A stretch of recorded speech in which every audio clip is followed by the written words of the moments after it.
ప్రకృతి వైపరీత్యాలకు దయా దాక్షిణ్యాలు ఉండవు. విధ్వంసం సృష్టించడం ఒక్కటే వాటికి తెలుసు. విషాదం ఏంటి అంటే ప్రకృతి వైపరీత్యాలను మించి ఏపీలోని ప్రస్తుత కూటమి ప్రభుత్వం మరింత నిర్దాక్షిణ్యంగా వ్యవహరిస్తోందని రైతులు గగ్గోలు పెడుతున్నారు. రైతు కష్టాల్లో ఉన్నప్పుడు ఆదుకోవాల్సిన పాలకులు షికార్లు తిరుగుతున్నారు. గత ప్రభుత్వంలో ఉన్న పంటల బీమా పథకం, ఈ క్రాప్లు కూటమి పాలనలో లేవు. మోంథా చావు దెబ్బ కొడితే పీకల్లోతు సంక్షోభంలో ఉన్న రైతును కనీసం పరామర్శించే నాథుడు కూడా కూటమిలో లేడు. ఉమ్మడి పశ్చిమ గోదావరి జిల్లా రైతులు మోంథా తాకిడితో నిలువునా మునిగిపోయారు. పెట్టుబడి ఖర్చులు కూడా వచ్చే పరిస్థితి లేదు. రైతు విషాదంపై సాక్షి గ్రౌండ్ రిపోర్ట్. రాష్ట్రానికి ధాన్యాగారంగా చెప్పుకునే పశ్చిమ గోదావరి జిల్లాలో వరి రైతు పరిస్థితి అత్యంత దారుణంగా ఉంది. మొన్నటి మోంథా తుఫాన్ మొత్తం పంటను తుడిచిపెట్టేసింది. వరి పంటలో సుంకులు పాలు పోసుకోవడం నుంచి గింజ పట్టే దశను అత్యంత కీలకమైనదిగా చెబుతారు. సరిగ్గా ఈ దశలోనే మోంథా ప్రభావంతో ఈదురుగాలులతో కూడిన వర్షాలతో వరి పంట నేల కొరిగింది. కొంత పంట పూర్తిగా నీట మునిగి కుళ్లిపోయింది. కొంత పంట చూడ్డానికి నిలబడే ఉన్నప్పటికీ పాలు పోసుకునే పరిస్థితులు లేవు.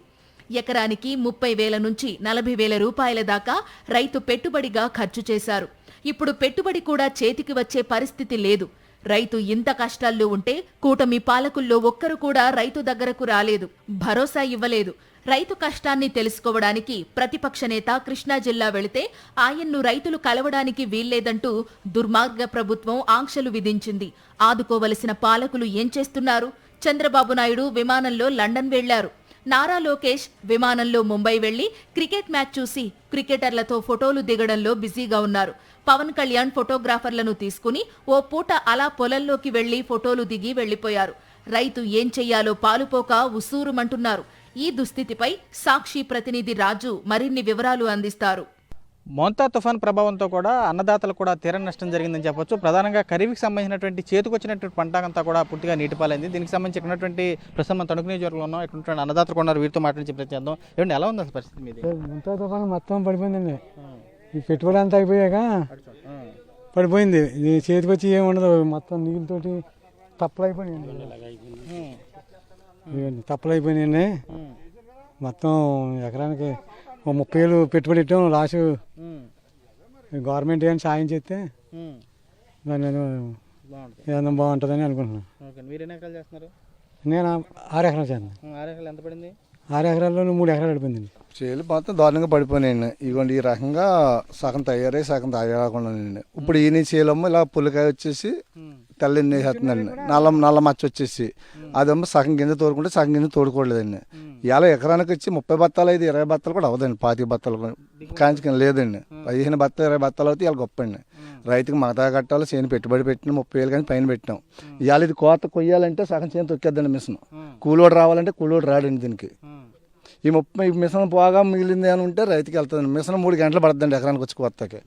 3 9,000 10,000 చిల్లర వెళ్తుందండి మిషన్కి, ట్రాక్టర్కి కాకుండా. అది అన్ని రకాలుగా రైతు ఇబ్బంది పడుతున్నారు. మేమైతే గవర్నమెంట్ని ఏమైనా సాయం చేస్తే రైతుని ఆర్థికంగా ఆదుకుంటే రైతు రేపు దాలో ఉడితాకి ముందుకు వెళ్ళగలుగుతాడు. లేదంటే రైతు వెనక్కి ముందుకు చూడాలండి.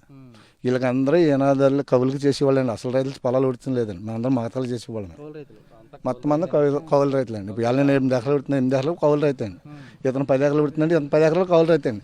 ఎటు వచ్చిన అతను 4 ఎకరాలు సొంత మంది 6 ఎకరాలమ్మో మాతా ఉడుతున్నాడండి. దెబ్బతిన్న అలాంటి వాడు తట్టుకోగలదండి. ఇలాంటి వాడు నాలాంటి వాడు తట్టుకోవాలంటే ఏం చేయాలి కూడా తెలియదండి. మాజీ మంత్రి తణుకు మాజీ ఎమ్మెల్యే కారుమూరి నాగేశ్వరరావు తన నియోజకవర్గంలో తుఫాను ప్రభావిత పొలాలను సందర్శించారు. రైతులను అడిగి వారి కష్టాలు తెలుసుకున్నారు. ప్రభుత్వం నుంచి ఎవ్వరూ తమ దగ్గరకు రాలేదని, ఏ సాయమూ చెయ్యలేదని రైతులు చెప్పుకుని భోరుమన్నారు. గతంలో వైఎస్ జగన్మోహన్ రెడ్డి హయాంలో తాము పైసా కట్టకపోయినా వైపరీత్యం వస్తే చాలు పంటల బీమా నేరుగా తమ ఖాతాలో పడిపోయేదని రైతులు గుర్తు చేసుకున్నారు. ఇప్పుడు రైతుకు మేలు చేసే ఒక్క పథకం కూడా లేదని వారు ఆక్రోశించారు. లేదండి, కష్టపడి 50-50 వస్తాయండి. వచ్చిన మిషన్లకి సరిపోతాయండి. మిషన్లో కోసినందుకు రమణ ఇడ్లీకి సరిపోతాయండి సార్. మీరేం కోరుకుంటున్నారు సార్? అదే నేను ఆదుకుంటే బాగుంటుందని కౌలు రైతు ద్వారా. కానీ రైతులు మట్టి బాగానే ఉన్నారన్న ఇన్సూరెన్స్లు అవి వస్తున్నాయి. కౌలు చేసి కూడా మేము పోతున్నాం ఉన్నాం. ఇంకా ఎక్స్చేంజ్ చేయాలంటేనే భయం వేస్తున్నాయి. అదే సార్. ఇది నిలబడ్డ ఉన్నదాన్ని అండి రాయమంటున్నారు. దీని పరిస్థితి ఏమో సగం సగమే పాలు వేసుకుంటున్నాయండి. సగం సగం ఎలా ఉంది? పాలు గింజనండి ఓసా గట్ట వచ్చేసినాయండి. వర్షానికి గాలికి గట్ట పాలు పోసుకుంటలేదండి గింజలు. కాన్ఫిడెన్స్ కూడా ఇప్పుడు ఏం జరుగుతుందంటే సాటిలైట్ సిస్టమ్ వల్లనే కాన్ఫిడెన్స్ కూడా ఎవరికి రాదండి. దాన్ని నిబంధనలు కూడా మార్చాలండి. మార్చకపోతే రాదండి. గతంలో ఇప్పుడు రాదు. గతంలో బీమా గవర్నమెంట్ కట్టేది, మీరు కట్టేవాళ్ళు గతంలో? గవర్నమెంట్ కట్టేదండి. మాకు వచ్చింది ఒకసారి 29,316, ఒకసారి 17,500 వచ్చిందండి వరుసగా 2 సంవత్సరాలు. ఇప్పుడు ఎలా ఉంది మీ పరిస్థితి? ఇప్పుడు ఇన్సూరెన్స్ రాదండి. కంపెనీ వాళ్ళకి ఇచ్చారండి. వాళ్ళు వచ్చి దగ్గరికి వచ్చి చూస్తున్నారండి. ఇది రాస్తే పంట నష్టం రాస్తే రేపొద్దున ఈకేవీఎస్ లో సంక్షేమం దానికి అనుసరించి మీరు నిర్ణయించుకోండి అని చెప్తున్నారు. ద్వారా గురించి ఇది మీకు రేపు రాస్తే మా మీద కేసులు అవుతాయి రాయమంటున్నారు. నేను అడిగి రైతులకు వచ్చినప్పటికే మీకు ఇబ్బందా, కమిషనర్ ఏసీ గదిలో కూర్చొని అడిగారా, చెప్పారా మీకు అడిగానండి. దానికి మాట్లాడతలేదు అలా. ఆ తర్వాత కొంత రాస్తున్నారని స్వరం పడిపోయి మేమేం చెప్పామంటే రైతులకి అభిప్రాయం చెప్పండి. రైతులకి రేపొద్దున ఇది రాస్తే ఇన్ని బత్తలు కొంటామని చెప్పండి, మిగతాది రాయండి, రైతుకి రాస్తానని అడిగానండి. గతంలో బంగారులాగా 2 సెట్లు ఇన్సూరెన్స్ అలా కట్టకుండా మేము కట్టకుండా రైతన్న కట్టకుండా ఇప్పుడు సబ్సిడీ వచ్చింది, ఇన్సూరెన్స్ వచ్చిందండి కట్టకుండానే. ఇక్కడ ఇప్పుడు ఎవరికాడు మీరు కట్టుకున్నారు, మేము ఎలాగ రాదని మేము కట్టలేదు కూడా. కొంతమందికి ఏలకంగా కౌలు కార్డులు రాసింది లేదు, కౌలు కార్డులు లేదు, ఈ క్రాప్ అవ్వలేదు, ఇప్పటికి ప్రోక్షన్ ఎతరకు నరలేదు, సిస్టమ్ పని చేస్తలేదు అంటున్నారు. ఇది ఇన్సూరెన్స్ అంటే ఇంతవరకు మేము కట్టేమో లేదో తెలియదు. కట్టకుండానే ఇన్సూరెన్స్ వచ్చింది మీకు అని చెప్పి వచ్చే గవర్నమెంట్ కట్టి వచ్చేసిదండి. జగన్ గారి పరిపాలనలో 2 సార్లు వచ్చింది మనం కట్టకుండా. ఎవడ ఇన్సూరెన్స్ ఏంటి తెలకంటే దేవుడి చేలకు కూడా వచ్చిందండి రాన్నీటికి. కుదిరితే చంద్రబాబు నాయుడు మోంతా తుఫానును చేత్తో పట్టుకుని అవతలకు విసిరేసేవారేనని టీడీపీ భజన మీడియాతో పాటు టీడీపీ నేతలు తలా తోకా లేని ప్రచారం చేస్తోన్న నేపథ్యంలో రైతులు దీనిపైన సెటైర్ వేశారు. ప్రజాప్రతినిధులు కానీ ఎవరో పట్టించుకున్న వాళ్ళు లేరు, అసలే కనీసం పరామర్శ కూడా లేదు ఏంటని. ఏదో అంత మాటి చంద్రబాబు నాయుడు ఏదో ఇది ఆపేసాడు, అది ఆపేసాడు, ప్రాణ నష్టం చేసాడు, తగ్గించాడు, ఈ చెప్తుమే తప్ప అసలు ఫీల్డ్లోకి వచ్చి చూసిన వాళ్ళు లేరు. అగ్రికల్చర్ వాళ్ళని ఏవో నాలుగు అడుగుతుంటే అంతా శాటిలైట్ సిస్టమ్, అది ఎంత పోయిందో ఏంటో అని. ఏమన్నా ఉంటే ఈ కాపు అది మళ్ళీ ఈ కాపు లేకపోతే రాదు లాస్ కూడా, ఇన్సూరెన్స్ కంపెనీలు వస్తాయి ఇవన్నీ చెప్తున్నారండి. ఏదో దాటేసి దారుణం తప్ప ఏమీ లేదండి. ఏం పరిస్థితి చాలా దారుణంగా ఉంది. రైతు అయితే ఆత్మహత్య చేసుకోవాలండి. ఒక్క పశ్చిమ గోదావరి జిల్లాలోనే కాదు, ఏపీ అంతటా మోంతా ప్రభావం ఉన్న జిల్లాలన్నింటా రైతు పరిస్థితి ఇంతే దారుణంగా ఉంది. ప్రభుత్వం ఆదుకోకపోతే రైతులు ఆత్మహత్యలు చేసుకోవలసిన పరిస్థితులు ఉన్నాయని రైతు సంఘాలు ఆరోపిస్తున్నాయి. ఇప్పటికైనా పాలకులు కళ్లు తెరిచి చూడాలంటున్నాయి. గతంలో అయితే కనుక జగన్మోహన్ రెడ్డి హయాంలో క్షేత్రస్థాయిలో చూసిన కనుక ఇన్పుట్ సబ్సిడీ విషయంలో కానీ ఏ సీజన్గా నష్టం వదిలితే ఆ సీజన్లోనే కూడా ఇన్పుట్ సబ్సిడీ వచ్చేది. బీమాకు సంబంధించినటువంటి సౌకర్యం చూసుకుంటే తాము ₹1 కూడా కట్టకుండా బీమా కూడా ప్రభుత్వమే చెల్లించి తమకి అన్ని విధాలా ఆదుకునేది. ఇప్పుడు చూస్తే కనుక శాటిలైట్ అంటున్నారు, యాప్లు అంటున్నారు అని చెప్పి పూర్తిగా కూడా తమని గాలి కొదిలేశారని చెప్పి అన్నదాతలు కూడా ఆగ్రహం వ్యక్తం చేసే పరిస్థితి కూడా కనపడుతుంది. విజయ శ్రమణతో రాజు, సాక్షి, తణుకు నియోజకవర్గం నుంచి. ఆకుపచ్చని పంటలతో కలకల్లాడే తూర్పుగోదావరి జిల్లాలో నేడు ఏ రైతును కదిపినా కన్నీరొలుకుతోంది. 10 రోజుల్లో పంట చేతికొస్తుంది అనుకున్న తరుణంలో రాకాసి మోంతా తుఫాను వచ్చి సర్వనాశనం చేసిపోయింది. రైతు కష్టాలతో తమకు సంబంధమే లేదు అన్నట్లు కూటమి పాలకులు రైతు వైపు కనీసం ఓరకంట కూడా చూడటం లేదు. ఎవరు ఆదుకోకపోతే పీకల్లోతో అప్పుల్లో కోరుకుపోయే ప్రమాదం ఉందని రైతులు ఆక్రోశిస్తున్నారు. తాము అధికారంలోకి వస్తే రైతులకు అన్ని విధాలా మేలు చేస్తామన్న చంద్రబాబు నాయుడు, పవన్ కళ్యాణ్లు ఇప్పుడు తమను పట్టించుకోవటం లేదని రైతులు ఆరోపిస్తున్నారు. తూర్పుగోదావరి జిల్లా కాకినాడ పరిసర గ్రామాలన్నింటా రైతు పరిస్థితి చాలా భయంకరంగా ఉంది. రైతుల దుస్థితిపై సాక్షి గ్రౌండ్ రిపోర్ట్. ప్రకృతి వైపరీత్యాలు రాక్షసంగానే వ్యవహరిస్తాయి. వాటికి దయాదాక్షిణ్యాలు ఉండనే ఉండవు. విపత్తులు వెంటాడి వేటాడి రైతు వెన్ను విరిస్తే వెన్నుదన్నుగా నిలవాల్సిన కూటమి పాలకులు వెన్నుపోటు పొడిచి సైలెంట్గా ఉన్నారు. తూర్పుగోదావరి జిల్లా కాకినాడ గ్రామీణ ప్రాంతం అంతా కూడా మోంతా దెబ్బకు కకావికలమైపోయింది. ఇక్కడ ప్రధాన పంట వరి. వేల ఎకరాల్లో వరి పంట నేల కొరిగింది. తుఫాను వెళ్లి వారం దాటినా ఇప్పటికీ వరి పొలాల్లో నీరు అలాగే ఉండిపోయింది. నీట మునిగిన వరి ధాన్యం గింజల నుండి మొక్కలు వచ్చేస్తున్నాయి. పెట్టిన పెట్టుబడి అంతా పోయినట్లే అని రైతులు రోదిస్తున్నారు. జగన్మోహన్ రెడ్డి ప్రభుత్వంలో రైతులకు సంబంధం లేకుండా పంటల బీమా ప్రీమియాలను ప్రభుత్వమే భరించేదని రైతులు గుర్తు చేసుకుంటున్నారు. కూటమి వచ్చాక పంటల బీమా ఎత్తివేశారని వారు ఆరోపిస్తున్నారు. గోదావరి జిల్లా రైతుల కన్నీటి గాథపై సాక్షి ప్రతినిధి రాజు మరిన్ని వివరాలు అందిస్తారు. మోంతా తుఫాన్ ప్రభావంతో కాకినాడ జిల్లాలో దాదాపు 60,000 ఎకరాల వరకు ఖరీఫ్ పంట పూర్తిగా పాడైన పరిస్థితి అయితే ఉంది. తుఫాన్ కారణంగా వీచినటువంటి భారీ ఎదురుగాలతో పాటుగా వర్షాల ప్రభావంతో పంట అంతా కూడా చాలా మీద ఉరిగిపోయింది.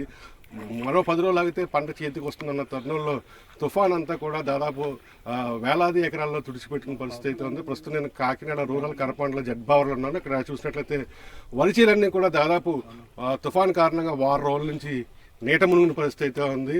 ప్రస్తుతం అయితే ఖరీఫ్ పంట అంతా కూడా గింజ పోసుకుని బలపడుతున్న పరిస్థితి అయితే ఉంది. మరో 10 రోజులు ఆగితే పంట చేతికి వస్తుందన్న తరుణంలో ఈ విధంగా తుఫాన్ రైతుకి కన్నీరే మిగిల్చింది. ఇక్కడ నా దగ్గర ఈ పంట చేలు చూసినట్లయితే ఈ 4 రోజుల నుంచి కూడా ఈ వరద నీటితో కుళ్ళుకుపోయింది. గింజల నుంచి కూడా మొక్కలు వస్తున్న పరిస్థితి అయితే ఉంది. ఇది ఒక్క గింజ కూడా అమ్ముకోవడానికి పనికిరాదని చెప్పి రైతులు చెప్తున్న పరిస్థితి అయితే ఉంది. ఇప్పటికే ఎకరాకి దాదాపు 30,000 వరకు పెట్టుబడి పెట్టాము. కౌలు కింద మరో 30,000 రూపాయలు శిస్తుగా చెల్లించాము. ప్రభుత్వం మమ్మల్ని ఆదుకోకపోతే మాకు చావే దిక్కని చెప్పి రైతాంగం కూడా ఆందోళన వ్యక్తం చేసిన పరిస్థితి అవుతుంది. ప్రస్తుతం అంతా కొంతమంది రైతులు ఉన్నారు, వార్త మాట్లాడే ప్రయత్నం చేస్తారు. ప్రభుత్వం ఇన్సూరెన్స్ చేయించుకున్న వాళ్ళకే నష్టపరిహారం ఉంటుంది. మరి మీరు చేయించుకున్నారా? ఇన్సూరెన్స్ చేయించుకోవాలంటే అందరూ రైతులు చేయకుండా కౌలుకి ఇస్తున్నారండి. కౌలుకి ఇస్తుంటే మీరు కౌలు అప్పుడు ఊడ్చుకోవడానికి మాకు ఇతను కానీ రైతు ఇన్సూరెన్స్ ఆయన చేసుకోవడానికి మాకు ఏం ఆధారం ఇవ్వట్లేదు. ఏదో మేము పొట్ట కోసం ఆధారం కోసం ఏదో బత్త ఎక్కువేసి ఇచ్చుకుంటున్నాం అనుకోండి, దానికి అలా పడిపోయేలా తయారవుతుంది. రైతు అడుగుతుంటే మీరు చూసుకుని ఊడ్చుకున్నారు కదా అంటున్నారు. మరి మాకు మీరు కౌలుదారులకు అయితే మీరే న్యాయం చేయాలని మీ ప్రభుత్వాన్ని మేము కోరుకుంటున్నాం. ఇప్పుడు ఇన్సూరెన్స్ లేదండి, నీ 6 ఎకరాలకి నష్టపరిహారం ప్రభుత్వం చెల్లించిపోతే ఏంటి నీ పరిస్థితి? మరి ఇన్సూరెన్స్ చేయలేదంటే నష్టపరిహారం మీరు ఎంత ఇచ్చినా మాకు 25,000-30,000 పట్టింది సార్. దాన్ని కాబట్టి మీరు ఆ రైతుని ఆదుకోవాలంటే మీకు తెలుసుకోండి, మీ ప్రభుత్వంతో ఆలోచించి చెప్పుకుని మాకు రైతుకి ఎంత చేస్తే మేము కొంత నిలదొక్కి మళ్ళీ 2వ పంటకే తయారవుతుందని అనుకుంటున్నాం. ఇప్పుడు మాత్రమే సేలోకి వెళ్ళి కొయ్యిస్తే ఏమీ లేదు, పోయింది, మొత్తం పోయిందని చూడండి, మీకు ఎదురుగుండా కనిపిస్తుంది. పరిహారం అందకపోతే ఆత్మహత్యకు గురి అయిపోతారండి. ఇప్పుడు 1,50,000 పెట్టానండి, 5 ఎకరాలు ఇది. 1,50,000 పెడితే మరి 1,50,000 నేను కూలి పని చేసుకుని బతికిపోండి. నేను 1,50,000 అప్పు ఎక్కడ తీరుతానండి? ఆత్మహత్య చేసుకుంటారండి, మందులు తాగి పురుగు మందులు కూడా తాగి చచ్చిపోతారండి. పంట నష్టపోయినప్పుడు గత ప్రభుత్వానికి ఈ ప్రభుత్వానికి ఏ తేడా చూసారు? పంట నష్టపరిహారం ఇలా పోయినప్పుడు జగన్ ప్రభుత్వం వేసిందండి. ఎకరానికి 18,000, 25,000, 20,000 వేసిందండి. ఈ పరిపాలన వచ్చిన తర్వాత మరి ఇదే మొట్టమొదటిసారి కదా సార్. మరి అలాగే ఆ ప్రభుత్వం ఎలాగేసింది, ఈ ప్రభుత్వం కూడా మాకు కౌలు రైతుకి వేయాలని మరీ కోరుతున్నాం. అది అప్పుడు ఎకరానికి 18,000 నుంచి 25,000 దాకా వేసారండి జగన్ ప్రభుత్వం. అలా కాదు సార్, ఆ నెల 1 నెలలో పడిపోయింది సార్. 1 నెలలో వెంటనే నేనే అప్పుడు ఒక 3 ఎకరాలు సాగు చేశాను. నాకు 3 ఎకరాలు 60,000 పడ్డాయి సార్. శుభ్రంగా మొక్క ఇదిగోండి, శుభ్రంగా ఇదిగోండి మొక్కలు, ఇదిగోండి శుభ్రంగా వచ్చేసింది మొక్క. ఇదంతా అట్ల కింద వచ్చేసిందండి. ఇంకా ఇది పూడ్చినా చేసినా ఏం చేసినా పనికి రాదండి. ఇంకా శుభ్రంగా అసలు ఏం పని కాదండి. మొక్క చూడండి అలాగ వచ్చేసింది. ఇదిగోండి శుభ్రంగా శుభ్రంగా వచ్చేసింది మొక్క. ఇదిగోండి శుభ్రంగా వచ్చేసింది, ఏం పనికి రాదండి. ఈ ప్రభుత్వం ఆదుకోవాలండి, లేకపోతే ఇంకా లాభం లేదండి ఆదుకోకపోతే. ఇలా 3 లక్షలు చెప్పినట్టు 3 లక్షలు పెట్టండి, ఎకరా 30,000 చెప్పినట్టండి. 10 ఎకరాలండి, 13, 30, 3 లక్షలు దాకా పెట్టండి. పోయిందండి. ఇదిగోండి మొక్క, ఇదిగోండి మొక్క, ఇదిగోండి శుభ్రంగా, ఇదిగోండి ఇదిగోండి మొక్క, ఇదిగోండి శుభ్రంగా, ఇదిగో మొక్క, ఇదిగోండి ఇదిగోండి ఇదిగోండి శుభ్రంగా, ఇదిగోండి. ఎన్ని రోజులు పంట వచ్చింది చేతికి? చేతికి వచ్చేయండి 10 రోజులు వచ్చేద్దండి. 10 రోజులు కోసేచ్చండి. కోసిన తర్వాత ఇంకొక మొక్కలకు వచ్చేసిందండి. 10 రోజులు కోసిన వల్ల మొక్క వచ్చిందండి. ఇది లేకపోతే పసర మీద మొక్క రాదండి. ఇన్సూరెన్స్ ఎందుకు కట్టుకోలేదని రైతులను అడిగితే గతంలో తాము 1 పైసా కట్టకపోయినా పంటల బీమా పైసలు వచ్చేవని, ఇప్పుడు జగన్మోహన్ రెడ్డే ఉన్నారనుకుని తాము బీమా చేయించుకోలేదని రైతులు అమాయకంగా చెబుతున్నారు. చంద్రబాబు వచ్చారని తెలిస్తే మా బీమా మేమే కట్టుకునే వాళ్ళమని రైతులు అంటున్నారు. కోలుకోలేదండి. ప్రభుత్వం మంచి మనసు చేసి జగన్మోహన్ రెడ్డి పరిపాలన ఉన్నప్పుడు ఇలా పార్టీ అధికత, పార్టీ గురించి కాదు మాట్లాడేది. జగన్మోహన్ రెడ్డి ఉన్నప్పుడు అయితే మాత్రం ప్రతి రైతు కూడా ఇంట్లో మనిషిలో ఉండకూడండి. మన ఇంట్లో మనిషిలో ఉండకూడదు జగన్మోహన్ రెడ్డి. కష్టం వచ్చినా ఏమొచ్చి ఇన్సూరెన్స్ కూడా అతనే కట్టుకోడండి. ఇవాళ ఇన్సూరెన్స్ మనం కట్టుకోవాలంటే 2 రోజులు ఇవాళ ఇన్సూరెన్స్ లేదండి. ఇన్సూరెన్స్ టైం అయ్యాక నేను ఇన్సూరెన్స్ కట్టినా వెళ్తే నీకు ఇన్సూరెన్స్ లేదు, నువ్వు అస్సలు కట్టేసి ఒట్టి కట్టేసి వెళ్ళిపోని చెప్పారండి సొసైటీ వాళ్ళు. అది ఏంటంటే నిన్నటితో టైం అయిపోయింది చెప్పాడండి. నిన్నటితో టైం అయిపోతే ఇన్సూరెన్స్ నాకు పోయినట్టే అండి. నా పొలానికి ఇన్సూరెన్స్ లేదండి, అస్సలు వస్తానండి. అప్పుడు జగన్మోహన్ రెడ్డి కట్టివాడు కాబట్టి మేము ఆ ధైర్యంతో ఉండిపోయామండి. నష్టమైన జగన్ ఉన్నాడు అనుకున్నాం తప్ప చంద్రబాబు ఉన్నాడు అనుకోలేదు. మేము ఇంకానే ఇవాళ జగన్మోహన్ రెడ్డి ఉన్నాడని సీఎం అనుకున్నామండి. అది చంద్రబాబు నాయుడు ఉన్నాడు అనుకుంటే ముందే కడుతున్నానుకోండి. అది మాకు జగన్మోహన్ రెడ్డి 5 ఏళ్ళు కూడా మాకు ఎక్కడ ఏమి కూడా ఏమొచ్చినా ఎంత వచ్చినా మరి అందంగా చక్క పెట్టుకోడండి. పిఠాపురం, పెద్దాపురం నియోజకవర్గాల్లో అరటి, బొప్పాయి పంటలతో పాటు కూరగాయల రైతులు భారీగా నష్టపోయారు. 7,000 ఎకరాల్లో పత్తి, 20,000 ఎకరాల్లో మొక్కజొన్న పంట నాశనమైపోయింది. 100 కోట్ల రూపాయల మేరకు పంట నష్టం వాటిల్లింది. అధికారులైతే రైతులకు ఎలాంటి సహాయం అందించడం లేదు. పంట నష్టం రాయమంటే నిబంధనలు ఒప్పుకోవంటున్నారు. ఒకవేళ రాస్తే మీ దగ్గర ధాన్యం కొనేది లేదని బ్లాక్మెయిల్ చేస్తున్నారు. రైతులకు ఏం చేయాలో పాలుపోవడం లేదు. మనం చూస్తాము, రైతాంగం అంతా ఒకటే ఆవేదన వ్యక్తం చేస్తుంది. క్రాప్ ఇన్సూరెన్స్ సంబంధం లేకుండా ఎవరైతే పంట కోల్పోయారో వారందరికీ కూడా నష్టపరిహారం సకాలంలో అందించాలి. గతంలో మాజీ ముఖ్యమంత్రి వైఎస్ జగన్మోహన్ రెడ్డి ఏ విధంగా రైతులను ఆదుకున్నారో కష్ట సమయంలో, అదేవిధంగా ఈ కూటమి ప్రభుత్వం కూడా తమను ఆదుకోవాలి. లేదంటే పంట నష్టపోయి ఇప్పటికే అప్పుల భారంతో సతమతమవుతున్న తామంతా కూడా ఆత్మహత్య చేసుకోవాల్సిన పరిస్థితి ఏర్పడుతుందని చెప్పి చాలా దీనంగా రోధిస్తున్న పరిస్థితి కనిపిస్తుంది. వీడియో శ్రీనివాస్తో కలిసి కరస్పాండెంట్ రాజు, సాక్షి టీవీ, కాకినాడ రూరల్ నుండి.